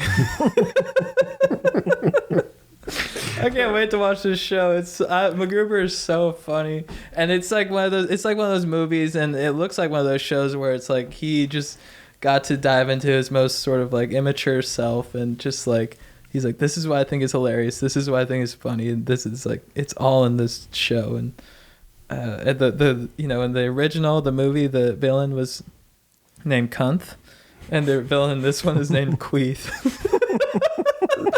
At first, I never saw the movie. I got to see the movie. Oh, Now you I gotta see the funny. movie. You Oh, got it's check that really out. funny. Yeah, check it out. It's so Yeah. funny. Yeah, that's good. That's Yeah. good. So Will Forte's my legend. Yeah. Nice. Brad, what's your legend of the week? My legend is Jamie McBride, who is the director for the Los Angeles Police Protective League, or he's the he's the police union. He has told people not to come to LA because it's like the purge here. And so I appreciate He referenced him. one of your He films. referenced the film in it. And again, I do, not to harp on it, but there are problems in LA. We got to fix them. And the only way that they get fixed is if enough people start being unhappy about what's happening here. Mm-hmm. And he's drawing attention to it in a way where it's kind of undeniable that we have to fix what's wrong here. You know, Yeah. in Do you terms think of- we're going to go into some like Giuliani New York years? Where Listen, it's, you mean the like, broken window thing? policies? Yeah. I think we have, if things continue. It's time for that corrective. Yeah, I think if we have to, you know, it's just people are going to start leaving, and the people who are here are going to be really unhappy if it continues. I mean, they are now. I wonder though. I haven't felt it in my day to day though. Have you like The thing that happened in Truesdale, what happened there? where that woman was killed in her house in Truesdale. Oh yeah. What? I haven't heard about that was this. last In week. Beverly Hills, In Beverly right? Hills, Yeah. yeah. That, By some crooks broke in. yeah, a guy broke in, and and he shot himself in the foot, and then he killed her. Jesus Christ. You know, that Beverly Hills growing up, you know, I was a teenager when Down and Out in Beverly Hills happened, and Beverly Hills Cop, and Beverly Hills was always this place where everything was perfect and An well oasis. done. Yeah. And now you're having Capitol and the people Hunger Games. getting, you know, they had that robbery in Beverly Hills, the one where the guns in broad daylight, and people are getting, you know, this is, you know, it's just when it's like that, you know, these things that have always been what LA is are now not becoming that. There's a real problem. I don't know why it's happening as much as it is. I mean, we talked about the income disparity, Aaron, you said that for sure. And also there are, you know, there's a zero bond situation now where criminals are just getting processed and putting back on the streets. But it really bums me out. It just bums me out. It's a bummer. I love this place. You know, I always have. And it Agreed. just sucks. It is. And Jamie McBride is calling attention to it. I don't know that we're fully there. I mean, The Purge is hardcore. Let's not. Yeah, but he's saying, you know, it's lawless on the streets, and there is some of that that's true. We're getting purgy. Yeah. My legend of the week is Picasso. Nice. The best. Cubism. Even before that, the Blue Period. Anytime I've been in a museum and I've seen a Picasso, before I knew it was his, I went, yo, that is genius. And then it turns out it's him. So just crazy respect to Picasso. That's awesome. Total legend. That's awesome. He is a total legend. All right, Chad, what's your quote of the week? It's the MacGruber quote. Do you want to hit it again? Smell you later, Vic. And I'm, God, it's so funny. And I mean that with every fiber of my being. I will smell you later. It's so stupid. I love it. You do love it. He loves that. He does. It's like, that the other R&R ramming. The dong stuff, it really, Yeah. it tickles him. I think he has something on his androgen receptor. It gives him a dopamine hit every time he says it. It's cool. Yeah, Yeah, dude. Yeah. it That's does. awesome. Yeah, yeah. it's genetic. Be fools. What's your quote of the week? You know, I have two. One is be who you needed when you were younger. I love that. That's and cool. as a parent, I thought that, you know, that's, well, as a human being, I think that that's really relevant. But, you know, you think about that's a very profound statement to me. And it's so simple.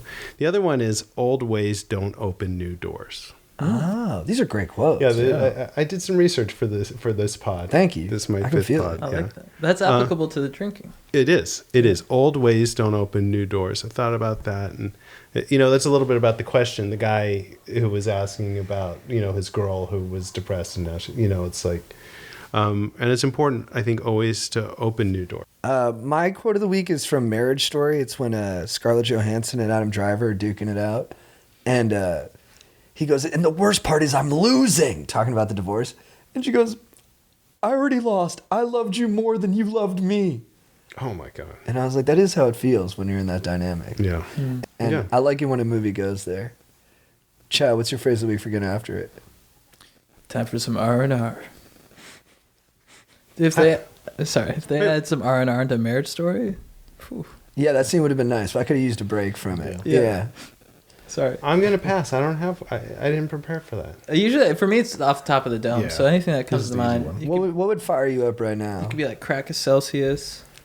I like Crack a Celsius. You like Thank you that? for the Yeah. help. Yeah, yeah. Because that it definitely fired me up for sure. Crack a criminal. Crack a criminal. Crack a Celsius. Yeah, get behind Jamie McBride. Yeah. My Let's fr- flatten The Purge. I think this is the most. I heard something that Zed said when we were watching him DJ at Zook, and I think it might be the most powerful way to get people fired up. He just went 1, 2, 3, 4, and there's just something about doing a count up. It set the whole place on fire. Yeah. And Bruce does that a lot. Springsteen, lot. 1, 2, 3, 4, and then they get into it. And I don't know, it just it never Count fails. down or count up, really? Yeah, it's a count up, right? Do you think one is better than the other? Is 1, 2, 3, 4 better than 3, 2, 1? Yeah. It's a good question, man. Thank you. I haven't grappled with it fully, but I think there is something about, even though 3, 2, 1 seems to make more sense, there is something about 1, 2, 3, 4. Maybe it's because that's like, what is that, like a half measure of a? I don't know. I'm not music. It must be musical, right? Yeah. For sure. But there's something when it comes out of a musician, when they say that to the crowd, you know exactly what to do when they're done with it. That's right. And you just go. So I'm gonna give it 1, 2, 3, 4. But maybe next week it'll be 3, 2, Okay, 1. that's fine. I think Bruce does 3, 2, 1. Does he? 3, 2, 1. I think he's more of a 1, 2, 3. You might be 4. right. You might be right. You might be right about that. I should know. He probably does it all. He's he talks a lot. Yeah. All right. Brad, thanks for coming in Brad, again. it's always such a treat. Boys, you know how much I love doing this. You know it. You know how much we love you. Yeah. We love You're you. sweet. Favorite You're sweet. guest. Oh, that's nice of you to say. I love being here. You're my LA father. I'll take that role. I call you for genuine help. And I am here always for you. For both of you. The Going Deep mentor. Do you know what's worth discussing though? Go. Just I know we're at the very end No, we of got this time. and people are going to log off or whatever. Do people know how our relationship started? Do you remember how it started? You reached out, right? I reached out. I was a reached fan out. of the pod, Yeah. and I sent you guys either on Instagram or whatever it was. His email. It was an email, and I just Yeah. said, if you guys ever want to talk movies, I'm all about that. I remember you sent that email and I read it and I forget, and I IMDb'd you. And I was like, The Purge. I was so stoked. Yeah, I think, you reached out. Hell What? yeah. No, that's it. I'm actually just tickled. Yeah. I like what you were saying. Nice. Boom.